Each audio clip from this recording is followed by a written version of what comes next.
बिस्मिल्लाहिर्रहमानिर्रहीम। मैं उतार डेंसा और आप देख रहे हैं ST TV। 29th कॉप जो कि बाकू में हुई, उसमें बड़ी खुश आइंद बात ये समझी जाती थी कि जो कार्बन मार्केट्स और कार्बन का स्टॉक कम करने के लिए डेवलपिंग वर्ल्ड के लिए कुछ पैसे मुख्तस किए गए। उसका तरीका ये था कि कार्बन मार्केट्स को डेवलप किया जाए और उसके नतीजे में जो इंडस्ट्री है और गवर्नमेंट और बाकी प्लेयर जो हैं वो कार्बन क्रेडिट हासिल कर सकें। तो obviously it was a financing opportunity for these countries. Excuse me. अब प्रेसिडेंट ट्रंप के आने के बाद विजिबली ये लगता है कि as if he has withdrawn from the Paris agreement, जिसका एक आर्टिकल 6 था, जिसके 2-3 हिस्से हैं। आगे इसके ऊपर अब क्या पेशरफ्त हो सकती है, या कोई अभी भी इसका ऐसा ऑपरेटिव पार्ट अब बच गया है जो इसके बावजूद किसी तरह से उस पर अमल दरामद हो सके और वह कार्बन मार्केट और कार्बन जो क्रेडिट हैं वो हासिल किए जा सकें। कार्बन मार्केट जो है, इससे पहले भी क्रेडिट का एक सिलसिला था UN का, जो बोन में चलता था, जिसका हेडक्वार्टर था, and that was a miserable failure. अब इसको ये डेवलपिंग कंट्रीज इसको कैसे लेती हैं? हमारे साथ मौजूद हैं ज़ैनब नईम, जो इसमें she deals in the area. Zainab, कैसी हैं आप? जी अल्हम्दुलिल्लाह। थोड़ा सा बताएं इसके बारे में, फिर हम आगे बात करते हैं। आर्टिकल 6 जो है COP29 में इस पे बड़ी वजाहतें दी गई और इस पे डिस्कशन हुई कि ऑपरेशनलाइजेशन इस पे कैसे बात करनी है और किस तरह से ममालिक जो हैं वो इसमें इंगेज हो सकते हैं कार्बन मार्केट्स थ्रू आर्टिकल 6। अब article 6 of the Paris agreement, इसकी मज़ीद शिकें हैं। आर्टिकल 6.2, 6.4, 6.8।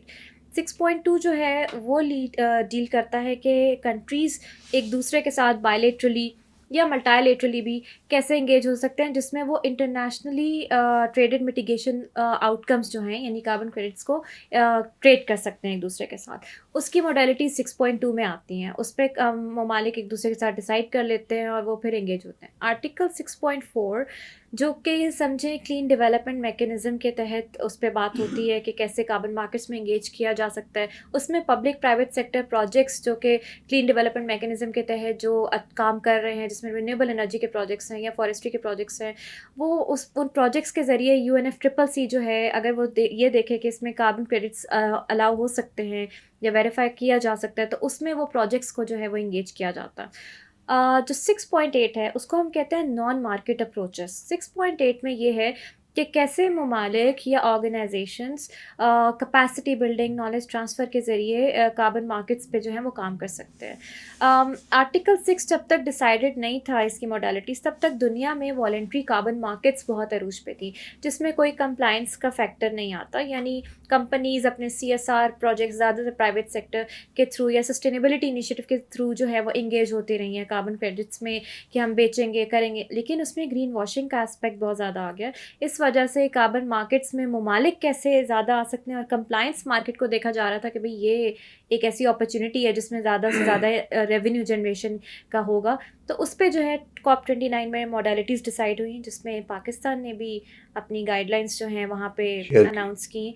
और अभी जो how we can trade the credits, इस पर भी guidelines Pakistan ministry of climate change ने जो है वो नोटिफाई कर दी हुई। लेकिन अब इसमें उस तरह से पैसा तो इन्वॉल्व नहीं रहा, क्योंकि क्रेडिट अगर आप ले भी लेते हैं तो उसको उस तरह किसी मार्केट प्लेस पे ले जाके ट्रेड करना तो मुश्किल हो जाएगा, क्योंकि जो कमिटमेंट्स थी कंट्रीज़ की, जैसे US की पेरिस एग्रीमेंट के बाद $100 बिलियन की थी, उस तरह से मटेरियलाइज ना हुई।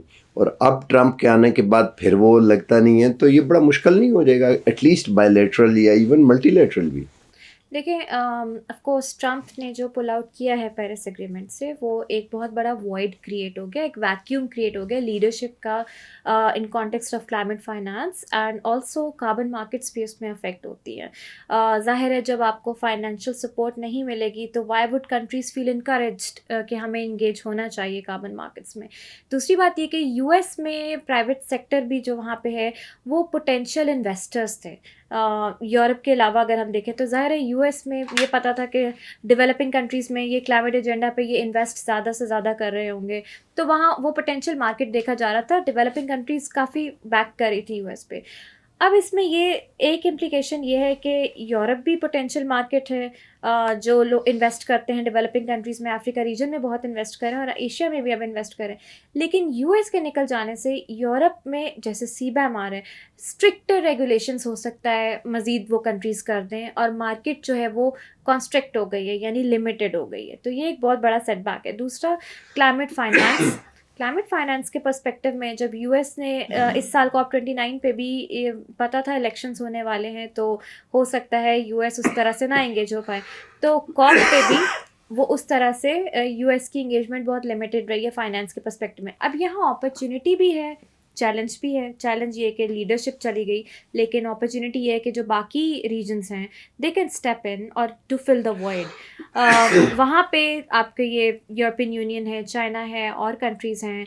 आप समझती हैं कि ये लोग फाइनेंस करेंगे अदर देन यूएस को निकाल के they will still finance the carbon market, या ये मार्केट का साइज इतना बड़ा है कि ये सस्टेन कर ले ये फाइनेंसिंग उसको? देखिए, ख़ास तौर पे कार्बन बॉर्डर एडजस्टमेंट मैकेनिज्म के अनाउंसमेंट के बाद ना एक बज़ क्रिएट हुआ है पूरी दुनिया में कार्बन मार्केट्स के अराउंड। तो वॉलंटरी कार्बन मार्केट्स तो पहले ही बूम करी थी, 2022 तक जो है वो अच्छी खासी उस पे जो है वो बूम की है, ट्रेडेबल क्रेडिट्स की प्राइस इंक्रीज़ की है, तो वो तो चल ही रहा था। सीबैम के बाद डेवलपिंग कंट्रीज़ लाइक पाकिस्तान, उनका रुझान ज़्यादा बढ़ गया कि भाई हमें तो आना ही आना है, इसलिए हमारी गाइडलाइंस बनी। यूरोपियन यूनियन ऑलरेडी इसमें जो है वो कर रहा है, सपोर्ट कर रहा है, नॉन मार्केट अप्रोचेस में भी कर रहा है और डायरेक्टली भी कर रहा है। तो उनका गोल है कि उन्होंने कार्बन न्यूट्रल रीजन बनना है, तो ये उस रीजन का गोल है, इसलिए they will have to do it, वो करेंगे। लेकिन अब जहाँ बात आती है और रीजन्स की, पूरी दुनिया की डायरेक्शन इस वक्त एक तरफ है, क्लाइमेट चेंज, क्लाइमेट एक्शन। लेकिन यूएस में ट्रम्प की वजह से उन्होंने अपनी डायरेक्शन चेंज कर ली है, तो यहाँ पे अपॉर्चुनिटी है बाकी प्लेयर्स के लिए, वो स्टेप इन करें और वो करेंगे, क्योंकि दुनिया इस वक्त क्लाइमेट ट्रजेक्टरी की तरफ मूव कर रही है और यही अभी आपका ग्लोबल डेवलपमेंट एजेंडा भी है। बिल्कुल ठीक, थैंक यू वेरी मच। आपने सुना कि यूएस तो बेशक पुल आउट हो गया है, लेकिन बाकी जो यूरोप है या चाइना है, ये जो बाकी मार्केट है, दे आर इंटरेस्टेड इन कि वो वॉलंटरली जाना चाहते हैं और इस क्लाइमेट ट्रेजेक्टरी पे चलेंगे। लेकिन क्वेश्चन ये है कि इसका साइज़ क्या होगा, फंडिंग अपॉर्चुनिटीज़ क्या होंगी, और क्या ये क्रेडिट मार्केट इतनी बड़ी हो सकेगी कि उसके ऊपर स्केल्स के ऊपर जाके कंट्रीज़ लेवल पे, जो कि कम्युनिटी ऑफ नेशंस है उसमें कंट्री इंडिविजुअल्स होती हैं, तो ये उसके ऊपर ऑपरेट कर सकें। अब ये let's see, it's a research work जो कि अगली कॉप से पहले आई थिंक के डिफरेंट जो stakeholders and parties as they call it, conference of parties, वो कुछ ना कुछ इस पे काम करेंगी। आज तक के लिए इतना ही, मिलते हैं अगले प्रोग्राम में। अल्लाह हाफ़िज़।